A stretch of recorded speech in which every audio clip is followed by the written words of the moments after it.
Dạ rồi á, thì đây là tới công đoạn là em đã trộn đầy đủ hết rồi đó. Nó đã thấm hết tất cả các gia vị luôn rồi. Dạ rồi, cái xá xíu được rồi đó anh. Đó. Dạ. Hồi nãy Phú không có lấy cái cảnh bỏ vô, mình lấy cái cảnh chính luôn nha mọi người.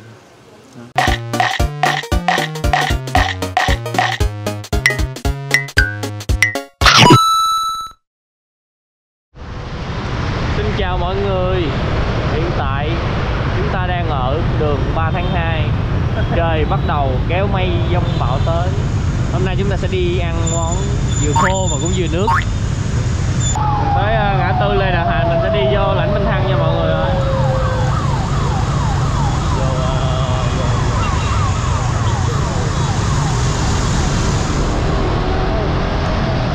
Chiều nó đông đúc hỗn loạn quá. Quẹo phải đường Tuệ Tĩnh. Tuệ Tĩnh. Tuệ Tĩnh, Tuệ Tĩnh. Tới ngã tư Công chúa Ngọc Thân bên trái. Vô một cái chợ. Ở đây à? Đây nè, đây rồi phải vô. Quán này nằm ở trong chợ, nghe đường Lê Thị Bạch Cát. Lê Thị Bạch Cát.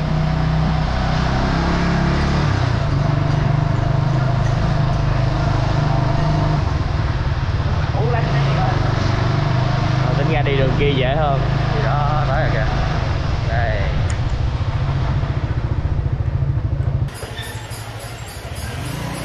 Chia sẻ em nhé. Thôi. Tuyệt vời. Hi, xin chào cả nhà. Gia Phú và Mèo rất vui được chào đón cô chú anh chị và tất cả các bạn đã đến với PM Food Travel. Ngày hôm nay chúng ta sẽ đi ăn mì gà quay ở địa chỉ là 36 đường Lê Thị Bạch Cát, quận 11, phường 13.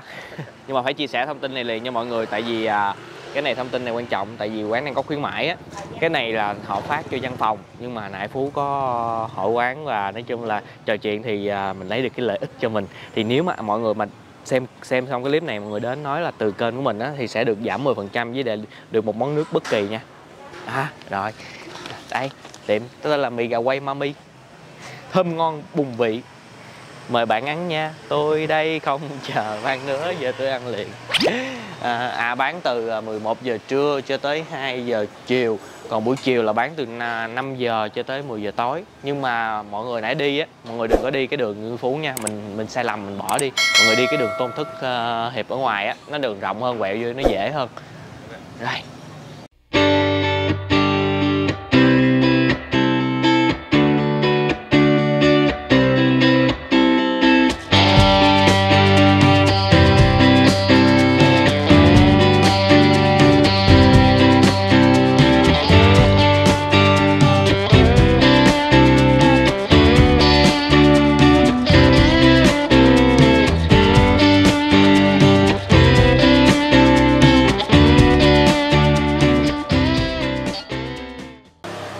Giới thiệu với mọi người, đây là bạn Khanh, ông chủ của quán mì gà quay Mami. Dạ. Thì bữa nay là đến sớm ở cái đầu giờ để mà quay được cái công đoạn chế biến, chia sẻ cho mọi người nè. Thì bây giờ là mình chuẩn bị những cái gì vậy? Dạ thì đầu sáng sớm á, thì đầu tiên á, thì em sẽ sơ chế gà. Dạ, tại vì quán của em là mì gà quay thì cái này là cái chủ đạo nhất của quán em và đó. Thì đầu tiên á, thì về gà thì em sẽ sơ chế. Về gà thì cơ bản thì gà nó cũng khá là dơ, thì đầu tiên để mà khử được cái mùi tanh của gà thì em đã làm là gồm có giấm và muối và rửa ngâm nó khoảng 30 phút xong rồi bắt đầu là em sẽ rửa lại hai lần như vậy. Xong rồi khi em rửa sạch xong rồi thì bắt đầu em sẽ là giai đoạn ướp gà vô. Thì ở trong cái thành phần này á, thì gồm sẽ có là bột năng nè, bột nêm, muối và đường. Dạ đây. Thì vô trong đây ướp thì mình sẽ trộn cho nó đều tay lên. Đã làm sạch hết cái gà. Dạ đúng rồi, đã làm sạch hết trước gà rồi. Ồ, cái đùi to quá. Dạ. Tại vì ở khu này của em á, là ở chợ thì cơ bản mấy cái nguyên liệu này á, đều là do mẹ của em á, quen biết rồi, mấy cô mà bán lâu năm ở đây á, thì mấy cô đưa cho em cái đồ là thứ nhất là đồ nóng, là đồ mới mỗi ngày, chứ em không có xài đồ đông lạnh. Rồi đó, cứ sáng là mấy cô là ở quận 8 á, rồi mang qua đây cho em. Dạ rồi á, thì bây giờ tới công đoạn là em đã trộn đầy đủ hết rồi đó, nó đã thấm hết tất cả các gia vị luôn rồi. Thì bây giờ sẽ khoảng tới mình để nó trong vòng khoảng tới 30 phút để cho nó thấm hết gia vị thêm một lần nữa, rồi bắt đầu sẽ tới giai đoạn hấp. À, phải hấp nữa hả? Dạ. Ồ. Dạ. Rồi, giờ mình tới công đoạn hấp nha.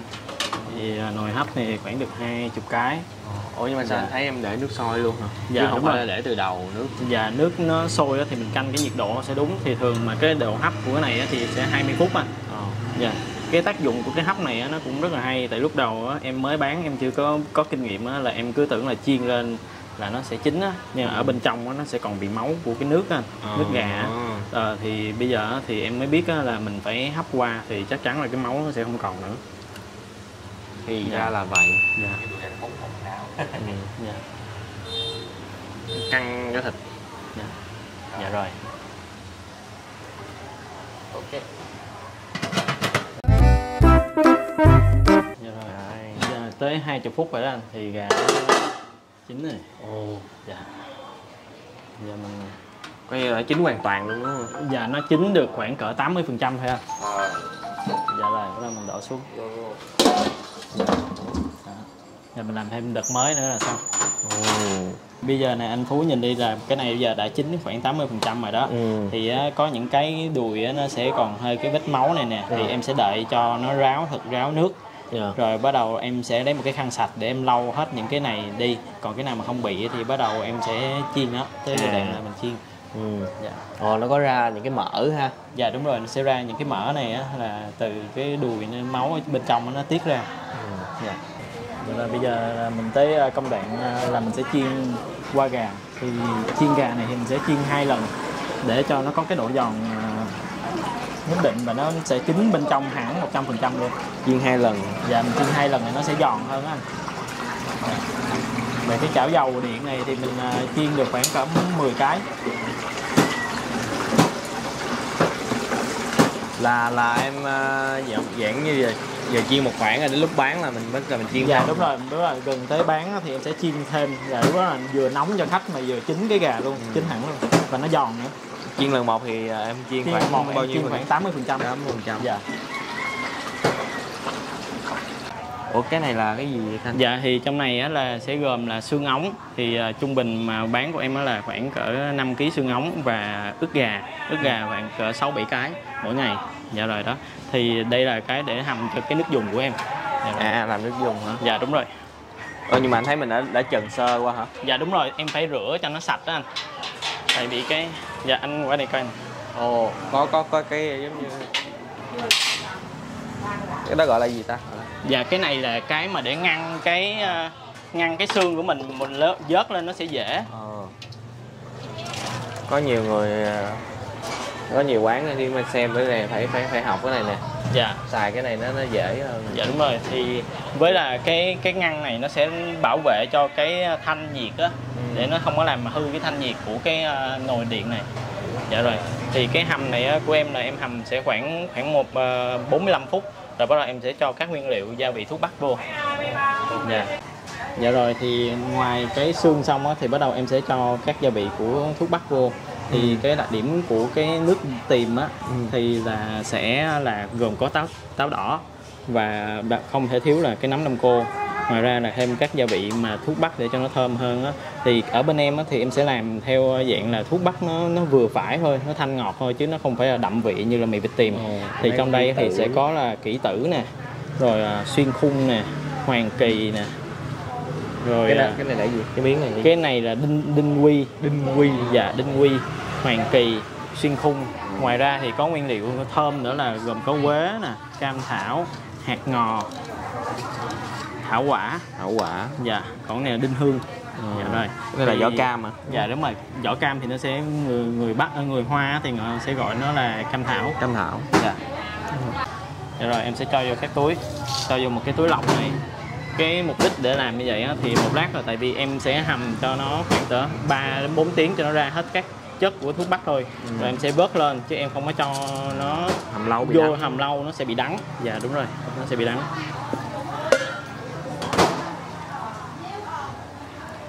Chỉ có cái này thôi, còn cái này là thả. Dạ đúng rồi, cái đó thì sẽ thả vô ngoài cho nó ngọt nước. Và giống như là mỗi cái chén thì mình sẽ cho một xíu nấm đông cô hoặc là xíu táo đỏ vô trên cái chén nước lèo này. Dạ rồi, bây giờ thì em sẽ hớt bọt trước khi là mình cho các nguyên liệu thảo quả vô. Nhờ chừng sơ lúc đầu nên cái bọt nó cũng ít ha. Dạ đúng rồi, chừng 2 lần nữa anh, rồi rửa lại sạch 2 lần đó, thì nó sẽ sạch cái dơ của xương. Nhiều người thì họ rửa, họ nấu, họ rửa rồi cái họ thả cái đó thẳng vô luôn, rồi họ cứ vậy họ vớt bọt. Dạ rồi, thì bây giờ vớt bọt xong thì em sẽ cho các nguyên liệu thảo quả vô và kèm thêm là táo đỏ và nấm đông cô. Rồi vậy là cái này nó làm vậy là xong rồi đúng không? Dạ, nước là xong rồi, mình sẽ hầm cho cái này khoảng hơn nửa tiếng nữa, rồi bắt đầu là tới khi giờ bán của em là 11 giờ thì em sẽ cho các gia vị vô cho nó thấm. Rồi bây giờ em sẽ cho gia vị vô thì dạ.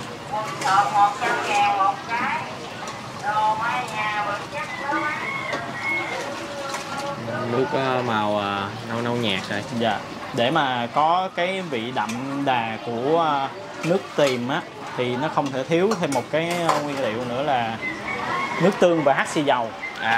Dạ, nước tương và hắc xì dầu là mình sẽ cho cuối cùng, mình sẽ đổ như thế này vô. Là phải có cái này nữa hả? Dạ, phải có cứ tưởng là từ cái nguyên liệu thuốc bắc nó ra cái màu đen. Nó cũng phải có thêm một cái màu, và cái khi mà mình ăn vô mình sẽ cảm thấy cái vị nó đậm đà là sẽ do cái nước tương và hắc xì dầu. Đó, bắt đầu cái nước đó, thì nó sẽ đổi màu hơi thanh như thế này nè. Đó, nó không có quá đậm như là kiểu mì vịt tiềm. Tại em nấu thì sẽ nấu thanh, gọi là giả tiềm thôi. Dạ. Bây giờ em tới cái giờ xương ống á, tại vì em có bán thêm xíu quách nữa, nên là bắt đầu sẽ vớt xương. Đó, xương thì vớt nữa.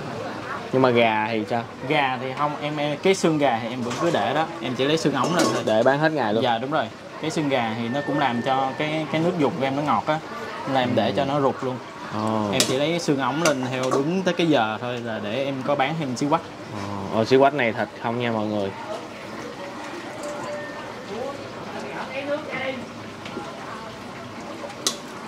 Vừa có thịt vừa có mỡ. Dạ. Một phần mà mì xíu quách này của em thì tới 2 cục xương lận. Và giá chỉ có 40.000 thôi. Dạ. Dạ rồi, trong lúc mà đợi xương hầm á, thì em sẽ tới công đoạn làm xá xíu. Thì trong đây á, xá xíu thì em sẽ dùng là thịt nạc dăm, rồi mình sẽ đâm sơ qua nó cho nó thấm gia vị. Dạ. Còn ở nguyên liệu ướp này của em thì nó cũng có rất là nhiều các thành phần trong đây, gồm có tỏi, ớt, vừng, rồi cái sốt của sốt xá xíu. Bao nhiêu em xài của khoảng cỡ 8 cái nguyên liệu trong đây. Dạ rồi còn có rượu mai quế lộ rồi này kia nữa. Bây giờ em sẽ xay cho nó trộn cho nó đều lên á. Nãy giờ tưởng để lên hay giờ? Dạ rồi. Hay giờ cái này để lên. Đó thì em sẽ trộn cho nó đều lên như vậy. Trong này thì còn có những cái loại bột mà của người Hoa nữa, là như là bột sa cương nè, bột cam thảo nè. Cái này là cái khác của em so với những cái quán khác á, thì trong cái bột này nó sẽ đậm vị hơn. Mùi sốt này thơm lắm á mọi người. Dạ, rất là có mùi rượu nè. Dạ, có mùi rượu của mai quế lộ. Rồi dạ. Rồi có mạch nha và có mật ong. Nói chung là cũng hơi rất là nhiều cái công đoạn trong đây thì dạ. Dạ rồi, thì bây giờ mình sẽ nhồi cho nó thấm hết tất cả các gia vị của mình. Thì nhồi cái này á, đa phần là để cố gắng là mình sẽ làm từng cái cho nó thấm hết gia vị. Khoảng mình cảm thấy nó đầy đủ hết tất cả các gia vị rồi á, bắt đầu mình sẽ cho nó nghỉ. Thì thông thường á, là em sẽ gối đầu cái xá xíu này là em ướp nó và em để nó khoảng tới 24 tiếng là đủ một ngày. Rồi cái mà hôm qua á, thì là em đã chuẩn bị trước, thì lát thì sẽ sên. Đó, cứ như vậy thì nó sẽ thấm gia vị hơn. Dạ rồi, cái xá xíu được rồi đó. Đó. Dạ. Hồi nãy Phú không có lấy cái cạnh bỏ vô, mình lấy cái cạnh chính luôn nha mọi người. Đó. Nó sẽ rất là mềm. Rồi em sẽ cho nó nghỉ và để nguội một xíu. Rồi tại vì em bán trưa á, nên là cho nó khoảng cỡ nửa tiếng là bắt đầu là em kêu mẹ em thái ra giùm. Thì ở em thì có cái nước sốt này Ví dụ khách nào mà muốn ăn mì xá xíu á, thì em cũng sẽ chan cái nước xá xíu này lên. Nước xá xíu ít ha. Dạ, nó cũng tưới lên một xíu thôi. Rồi cái em đang nấu bên đây là cái gì nữa? Cái này là nước sốt gà á. Thì nấu cũng xong rồi. Thì bây giờ trong cái nước sốt gà này á, thì nó thành phần chính của nó vẫn là cái rượu mai quế lộ để cho nó thơm. Cái người Hoa thì họ rất thích cái rượu mai quế lộ này. Ngoài ra thì nó sẽ có nước tương, dầu hào. Rồi bây giờ em chỉ cần cho thêm một xíu đậu bắp vô rồi em khuấy cho nó sệt lại. Rồi giờ chúng ta coi sủi cảo mọi người ơi. Dạ rồi, thì quán của em thì có thêm món sủi cảo nữa. Tại vì khu em là người Hoa á, thì cái này cũng rất là được ưa chuộng. Thì trong đây á, thành phần của nó là sẽ gồm là thịt nè, dăm nè, xay, mỡ xay, chả cá, đầu hành. Và đặc biệt em có một cái khác với những cái quán khác á, là sẽ có thêm hành phi. Cái hành phi này là gia đình em cũng tự làm luôn. Buổi sáng thì sẽ làm á. Cái hành phi này sẽ giúp cho cái sủi cảo này nó thơm. Dạ. Ồ, như vậy là coi như là trong cái nhân là nó có cái này luôn. Dạ, có hành phi luôn. Thì cơ bản thì không có quán nào mà làm cái kiểu này hết á. Đa phần là chỉ có những cái nguyên liệu kia thôi. Còn em thì có thêm cái hành phi này, xay là cái đặc trưng của em. Dạ. Có tôm hôm nay không? Dạ tôm á, dạ có. Tôm thì một lát em sẽ cho mọi người coi cái tôm. Cái đó là sao hả? Dạ, xong. Ôi, anh hửi có cái mùi hăng hăng. Mùi hăng hăng ha. Dạ, cái đó là cái mùi của cái hành phi á và cái dầu mè. Dầu mè. Dạ. Cái gì xanh xanh nữa nè. Dạ, xanh xanh là đầu hành á. À, đầu hành đó. Dạ, cái mùi đó. Ồ, có đầu hành hả? Dạ, đầu hành thì nó sẽ thơm. Mình lỡ mấy bạn kỵ hành sao không sợ hả? Dạ, cái này thì mình chỉ cho một cái lượng nó vừa phải thôi để cho tất cả mọi người mà như ăn đều được, chứ không có phải là đến nỗi là quá hăng đâu khi trộn. Rồi. Cái này là gói đã có sẵn rồi đó mọi người, cái kia là phải để thấm gia vị nè, đúng không? Dạ đúng rồi, thì cái này á, là cái mà em đã chuẩn bị trước gối đầu trước một ngày. Thì á, đa phần á, là nhân khi mà em vừa làm xong như hồi nãy á, thì em sẽ cho vô tủ đông cho nó cứng khoảng 30 phút. Rồi bắt đầu em sẽ tôm thì sẽ rửa sạch, ráo và lau tôm cho thật khô, không có còn nước nữa. Thì bắt đầu là em sẽ trộn tôm với cái nhân hồi nãy. Và bắt đầu mới cho vô tủ mát và để nghỉ cho nó khoảng từ 12 cho đến 24 tiếng cho nó thấm cái gia vị. Thì cái này nó cũng là một cái khác của em so với những cái quán còn lại. Thì đa phần là tôm á, là sẽ để ra bên ngoài, nhưng mà làm như vậy á, thì mình ăn cái nhân á, nó sẽ thấm nhưng mà cái tôm nó lại bị lạc. Còn cái của em á, thì nó được ướp và để ở bên trong như vậy á, thì cái tôm nó sẽ thấm, nó đều vị hơn. Sủi cảo này chất lượng nha mọi người. Có mình em làm hả? Dạ, thường thì có em với mẹ và có thêm đứa em gái nó tới phụ nữa. Dạ, chứ hôm nay thì nó hơi bận nên nó nghỉ. Đó, bên kia là đã thành phẩm rồi. Là xong là em cái đó là mình cất vô... Dạ, mình sẽ cất vô tủ mát để một lát là bắt đầu là mình luộc hoặc là mình chiên. Tại quán của em thì kiểu có luộc, chiên và khô nữa, là sủi cảo khô sốt dầu hào nữa.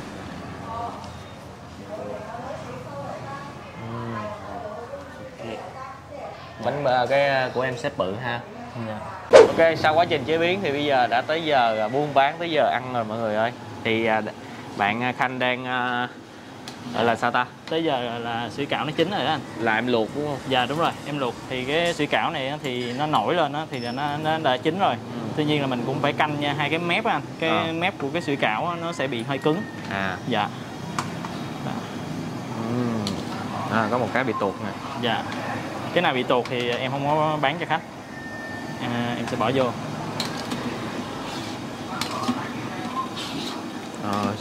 Nhờ tuột ra mọi người thấy được cái nhân nè mọi người. Dạ.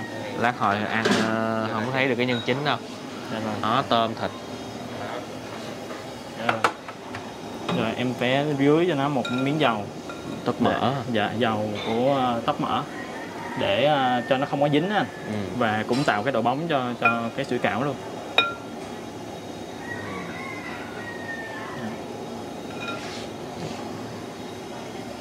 Rồi trước khi order mời mọi người chúng ta cùng xem full. Đã đầy đủ hết luôn rồi đúng không Khanh? Dạ đúng rồi, em đầy đủ hết các món của bên em rồi á. Rồi giờ em giới thiệu mời với cả nhà lại đi. Rồi. Đây là gà thì của em cái phương pháp quay là sẽ chiên qua 2 lần để cho cái da của nó giòn. Và bên trong hồi sáng thì em có nói là nó phải hấp để cho nó không bị máu. Còn đây là xá xíu, còn đây là sủi cảo tôm của em. Dạ rồi, còn em có bán thêm siêu quách. em có bán thêm xíu quách. Siêu quách này em bán sao? Dạ, xíu quách này thì một tô của em ví dụ ăn mì không á, thì là mì xíu quách thì chỉ có 40.000 thì em sẽ có hai cục xíu quách. Chứ không có bán xíu quách lẻ đúng không? Dạ có xíu quách lẻ em cũng có bán luôn là 30.000 cũng là hai viên. Có mì vô thì là 40. Còn cái này là cái xá xíu mà em đã cắt ra sẵn để phục vụ liền. Sốt này là sốt gì thế? Dạ cái này là sốt gà, sốt gà hồi sáng. Một lát hồi chúng ta xem. Dạ đúng rồi. Cải hành vi. Ok, đây là menu nè mọi người. Có 1, 2, 3, 4, 5, 6 loại mì. Từ 35 đến 55.000 mình sẽ ăn cái tô đặc biệt mì mami nha, là có gà quay, sủi cảo và xá xíu. Và Phú sẽ gọi thêm một cái sủi cảo khô sốt dầu hào và một cái sủi cảo chiên. Đó. Dạ, đó là ra thì em có thêm hủ tiếu mềm với hủ tiếu dai nữa, tại người Hoa thì họ thích ăn hủ tiếu mềm, đặc biệt là hủ tiếu mì. Nên em có đầy đủ hết. Mà ăn mì vậy đó, 3 món. Dạ rồi, em nước. nghe rồi. Nước có xong. Nước thì em gợi ý cho anh là chắc là anh uống thử sâm mỹ lâu bên em đi. Cái này là bên em cũng tự làm á. Tự làm luôn? Dạ rồi, đúng rồi. Ok. Dạ. Anh nãy anh thấy ngoài đó là em bán là coi như buổi sáng anh bán nữa đúng không? Đúng. Nhưng mà buổi sáng anh thấy là chợ hơi đông. Dạ. Là chắc là đa phần là em bán app trên các giao hàng á. Rồi app. Đúng rồi. Em bán 4 app là có GrabFood nè, Shopee Food, PayMe với Lo Ship. Ok. Dạ. Buổi chiều thì sẽ có ngồi thoáng rộng rãi hơn nha mọi người. Buổi trưa thì ở đây nó sẽ nóng ấy, nên mọi người muốn thì mình đặt qua app. Rồi, còn cái vụ này cho để ông chủ nói cho chính xác. Hồi nãy anh nói rồi đó. Dạ đúng rồi, thì cái này á, là em đang tính chạy cho cái ở văn phòng, tại vì ở khu em thì nó gần ngay cái Passion Lê Đại Hành á, với Lotte á, thì dân văn phòng rất là nhiều, thì em đang muốn chạy cho người ta tới quán của em buổi trưa. Thì thôi thì sẵn có anh Phú tới quán thì thôi em cũng muốn nhờ anh Phú là giới thiệu lại giùm em, là em sẽ nhờ anh Phú là chạy cái chương trình này của em cho hết tháng 5 luôn. Hết tháng 5 là cứ ai tới đây cứ nói là từ kênh của anh Phú thì em sẽ giảm 10% tổng bill và tặng thêm một món nước nữa, thì món nước bất kỳ. Đó, ông chủ nói nha mọi người. Rồi, mọi chuyện còn lại có gì thì mọi người cứ comment thẳng ông chủ. Rồi, làm món. Dạ rồi, đây là sủi cảo. Sủi cảo chiên là lấy cái loại này. Rồi. Dạ lấy loại này thì mình chiên qua bên đây. Em có một cái dầu này để chiên sủi cảo. Thì một phần của em là 40.000 thì sẽ gồm là 5 viên sủi cảo. Trong đây là tôm này kia đầy đủ. Sẽ ăn kèm với sốt xí mùi. Gà là 80% là chiên lại bên đây. Dạ đúng rồi, bây giờ là chỉ còn nóng lại thôi là xong. Dầu nó vẫn là nâu vàng nha mọi người. Nhưng mà em cũng phải lưu ý nha. Dạ. Cái này là dầu hồi sáng là nó vàng ươm á, tại vì em bán buổi trưa nên là nó đổi màu thôi. Trong đồ ăn có bột với lại đường nó sẽ thay đổi màu dầu nha mọi người. Dạ rồi.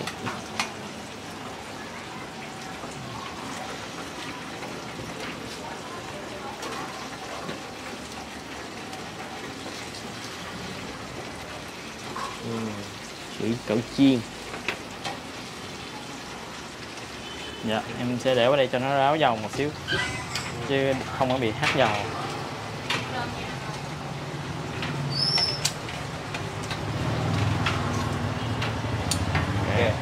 Rồi, sủi cảo sốt dầu hào. Dạ chú. Phần này cũng 5 cái luôn đúng không? Dạ đúng rồi, nó cũng y chang như là cái. Để tô riêng ha. Dạ đúng rồi.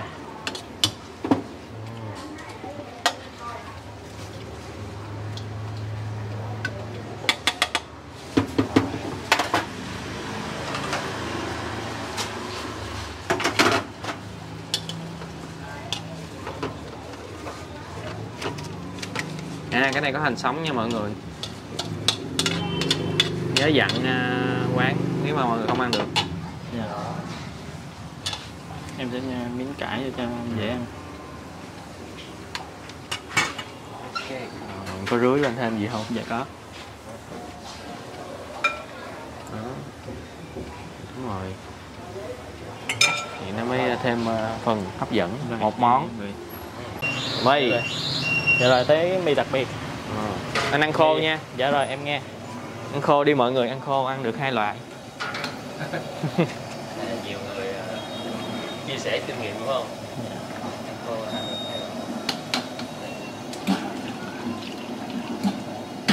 trụng qua cái phần nước này để cho cái bột mì nó bỏ đi á, cái dạ, ăn nó sẽ không bị đắng.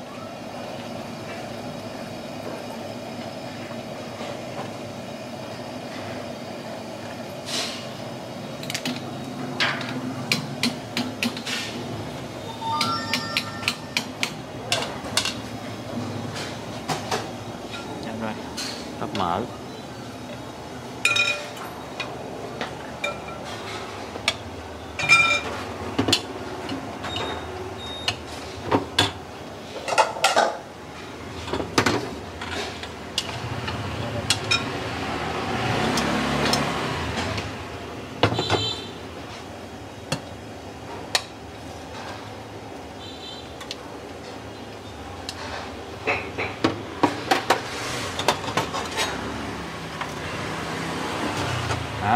Giống như cái sốt.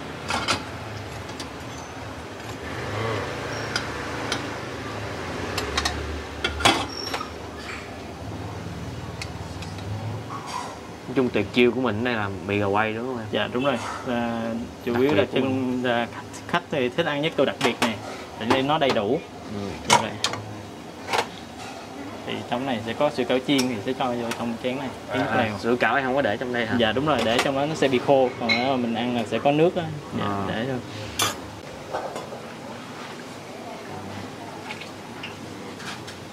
Lát Phú cũng vớt ra mọi người.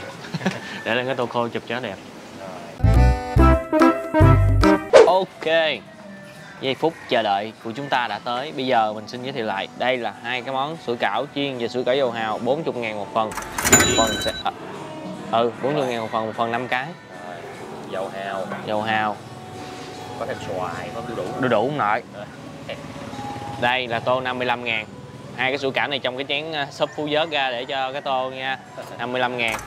Rất là hấp dẫn, đầy đặn. Rồi. Bây giờ thì Gia Phú xin mời cả nhà, cô chú, anh chị và tất cả các bạn chúng ta cùng thưởng thức tô mì gà quay sủi cảo. Đây là các gia vị mình. Bây giờ Phú sẽ làm cái chén chấm mà theo công thức của Phú hay ăn nha. Đây là gì? Nước tương, giấm, tiêu. Cái này cho ít ít thôi để nó có cái vị chua, nhưng mà đó là tương ớt.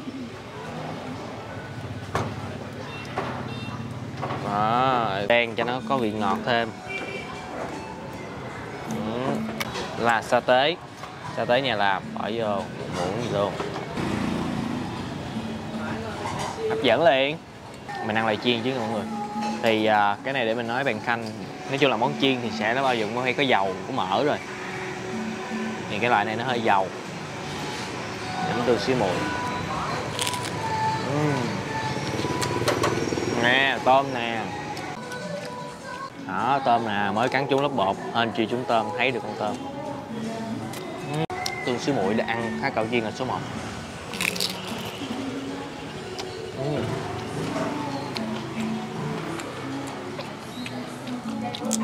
Mình cảm nhận được cái thịt đó mọi người. Cái chất ngọt của thịt và con tôm. Cái sốt tương xí muội này hình như không phải là từ cái chai mà từ là bạn canh nấu luôn. Nó cái độ chua nó nhiều hơn một số chỗ mà Phú ăn. Giòn gụm.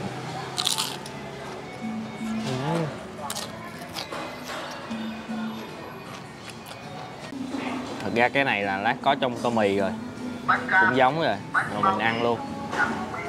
Chú ý hành sống nha mọi người.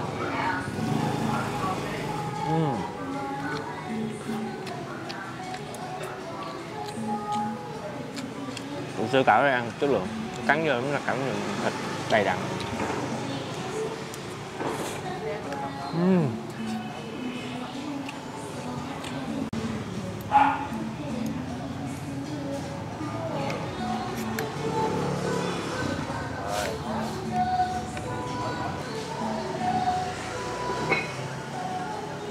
Thực ra thì cái sốt dầu hào ăn rất là vừa vị nè mọi người. Nó ngọt vừa phải lắm.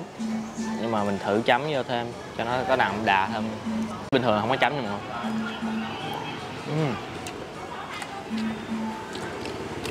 Ai thích cay cay thêm chua chua thì mình chấm. Ăn nãy Phú thấy ăn không là vừa rồi. Trước khi qua món chính chúng ta ăn một miếng đu đủ nha. Thông thường mọi người hay ăn sủi cảo là ở đường Hà Tôn Quyền, nhưng mà Phú thì Phú thích đi mình kiếm những cái quán mới. Thứ nhất là ra đó giờ nhiều khi có nhiều quán thì mọi người ăn cũng là nó thay đổi khẩu vị rồi, mình kiếm thử chỗ mới cho mọi người để mọi người ăn thử xem có hợp khẩu vị mới không, để mình thay đổi luôn cái khẩu vị. Giá cả đây nãy giờ cũng thấy thì nó cũng rất là ok, với quá trình chế biến mọi người thấy là nhân đồ làm sạch sẽ và chất lượng. Xin phép mọi người mình vớt vô lại. Một pha xử lý hơi cồng kềnh. Chén nó có cái trái táo đỏ. Có trái táo đỏ nè. Đâu rồi? Đây. Em nó độc cô độc quá. Nước rất là thơm nha.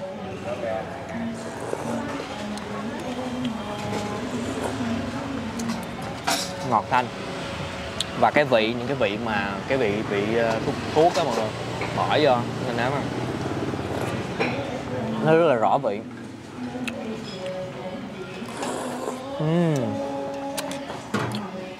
Chốt.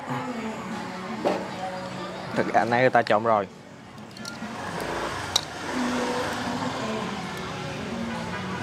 Khoảng một dắt mì thôi. Nói chung là món mì người Hoa thì nó là như vậy. Dai, sợi mì dai hả mọi người? À.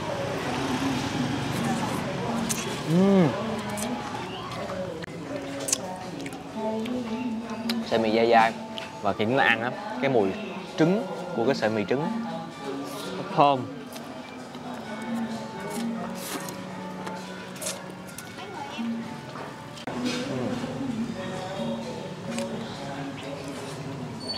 Ồ, nó xíu mềm rồi, không có bị khô mọi người, nó mềm và nó mọng, nó có nước ở trong.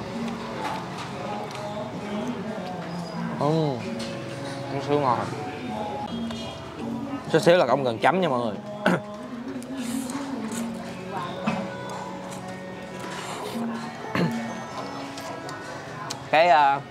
Cái dầu hào nè mọi người, vị nó vừa rồi, nhưng mà mình thêm một ít nước tương nó thêm có cái độ mặn. Ai thích đậm thì mình cứ pha thêm. Nói chung mình thích những cái quán mà pha vừa phải này nè, thì không quá mặn không quá ngọt. Ai có khẩu vị khác thì mình cứ tự nêm nếm thêm cho nó dễ.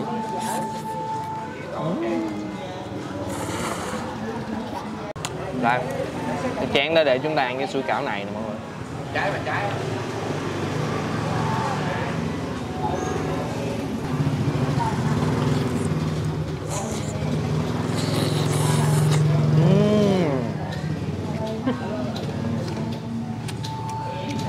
Dai dai, sật sật.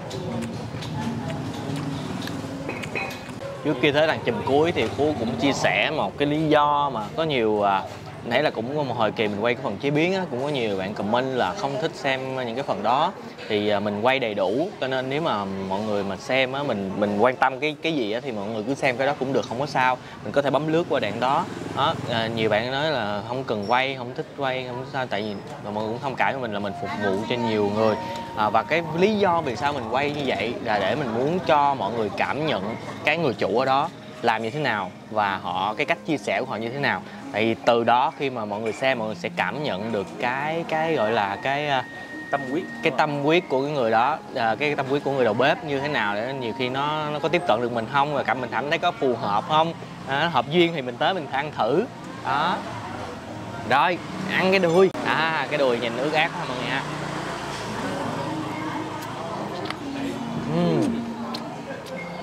Chắc thịt á, giòn, da giòn giòn. Thích đây, để làm vị rất vừa phải luôn, cái xốp ngoài ngọt ngọt. Nó giống như một phần như đùi gà chiên mắm vậy mọi người, nhưng mà không có đậm tới mức như vậy. Tra tấn.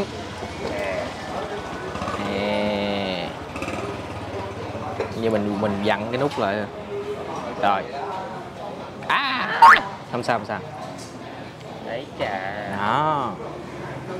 Vừa ăn mì.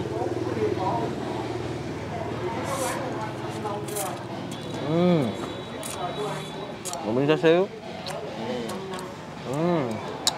Mình đánh giá cao xá xíu. Quá đẹp.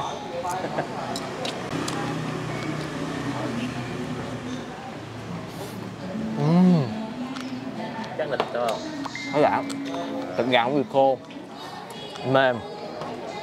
Thường chúng ta ăn á, có nhiều chỗ bán họ làm á, kiêng ăn vô cảm giác nó khô cái phần ngoài, nhưng mà cái nhờ cái nước sốt, nó áo bên ngoài nó mềm, cái lớp bên ngoài mà vẫn có cái độ giòn. Thịt ở bên trong á chiên kỹ chín hết, hấp miếng. Rồi, ok. Dạ Mỹ Lao vẫn còn mọi người. Rất là ngọt vị Mỹ Lao. 10.000. Rồi, ngày hôm nay mình rất vui là kiếm được một địa điểm mới cho những ai yêu thích ẩm thực Hoa với món mì gà quay và có sủi cảo dầu hào và sủi cảo chiên luôn.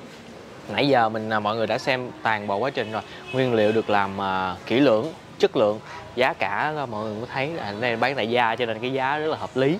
Ai mà ngại mà ăn Hà Tôn Quyền cao quá thì chúng ta có thể ghé ra đây thử. Với 40.000 chúng ta đã ăn được sủi cảo, vừa có tôm vừa có thịt rồi. Giờ bán là mọi người đi buổi chiều nha. Ai muốn ăn thì mình kêu buổi trưa. Và nhớ đừng quên cái khuyến mãi tới đây nói với kênh giảm 10% và được tặng nước uống nữa. Rồi, cảm ơn cả nhà đã dành thời gian xem clip từ nãy đến giờ. Và cũng cảm ơn bạn Khanh nếu có xem clip này đã hỗ trợ quay một cái clip để gửi đến cho mọi người. Xin chào và hẹn gặp lại cả nhà ở những clip hấp dẫn kế tiếp. Đừng quên, một món ăn ngon sẽ ngon hơn nếu chúng ta thưởng thức cùng người thân, bạn bè và chia sẻ nó với tất cả mọi người. Xin chào và hẹn gặp lại cả nhà nha.